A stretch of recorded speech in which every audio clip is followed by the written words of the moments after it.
ময়মনসিংহের বিভিন্ন নদ নদীতে চলছে অবৈধভাবে বালু উত্তোলনের মহোৎসব। এতে নদী ভাঙন, পানি প্রবাহের গতিপথ পরিবর্তন, পরিবেশ ও জীববৈচিত্র্য নষ্টের পাশাপাশি হুমকিতে পড়েছে বেশ কয়েকটি ব্রিজ। চোখের সামনে সবকিছু হলেও প্রশাসন থাকছে নীরব। নদ নদী থেকে অবৈধ মেশিন বসিয়ে বালু তোলা বন্ধের দাবি জানান পরিবেশবাদীরা, আর প্রশাসন বলছে অবৈধভাবে বালু উত্তোলনকারীদের বিরুদ্ধে নেওয়া হচ্ছে ব্যবস্থা। ময়মনসিংহ থেকে রিপন গোয়ালাভির পাঠানো তথ্যচিত্রে ডেস্ক রিপোর্ট। নিয়মনীতির তোয়াক্কা না করে এভাবেই ময়মনসিংহের বিভিন্ন নদ নদীতে অবৈধ মেশিন বসিয়ে তোলা হচ্ছে বালু।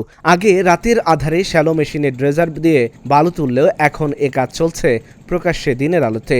নেই প্রশাসনের কোনো নজরদারি।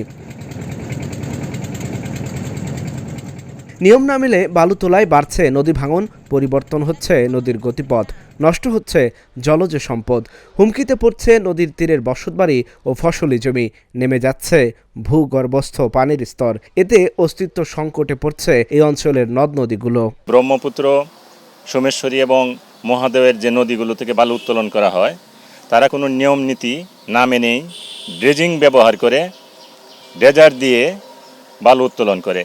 শেরপুর, জামালপুর এবং ময়মনসিংহ হয়ে একেবারে সেই ভৈরব পর্যন্ত যে জায়গাতে গেছে, জায়গায় জায়গায় অবৈধভাবে ড্রেজার নিয়োগ করে এই নদী থেকে বালু উত্তোলিত হচ্ছে।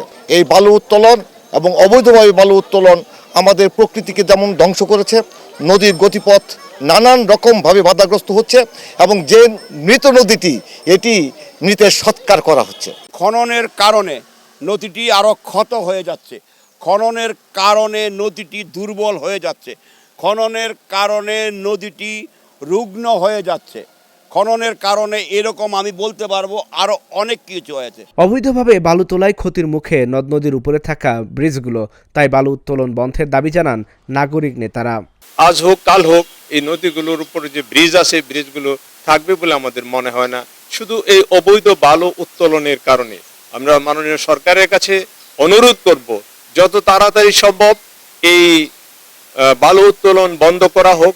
এদিকে জেলা প্রশাসক জানান, অবৈধভাবে বালু উত্তোলন বন্ধ ও আইনানুগ ব্যবস্থা নিতে সকল উপজেলা নির্বাহী কর্মকর্তাদের নির্দেশ দেওয়া হয়েছে। অবৈধভাবে কেউ যদি ড্রেজার দিয়ে বালু তুলে আমরা তাদের বিরুদ্ধে আইনানুগ ব্যবস্থা গ্রহণ করব এবং আমার সকল উপজেলা নির্বাহী অফিসারদেরকে নির্দেশনা দেওয়া হচ্ছে, যারা অবৈধ বালু উত্তোলনকারী তাদের বিরুদ্ধে আইনানুগ ব্যবস্থা গ্রহণ করতে নির্দেশনা দেওয়া হচ্ছে। অবৈধ বালু উত্তোলনের ভয়াবহ পরিণতি ঠেকাতে নৈতিক ও পরিবেশগত পদক্ষেপ নেবে সরকার, এমনটাই প্রত্যাশা ময়মনসিংহবাসীর। Dhaka journal news desk.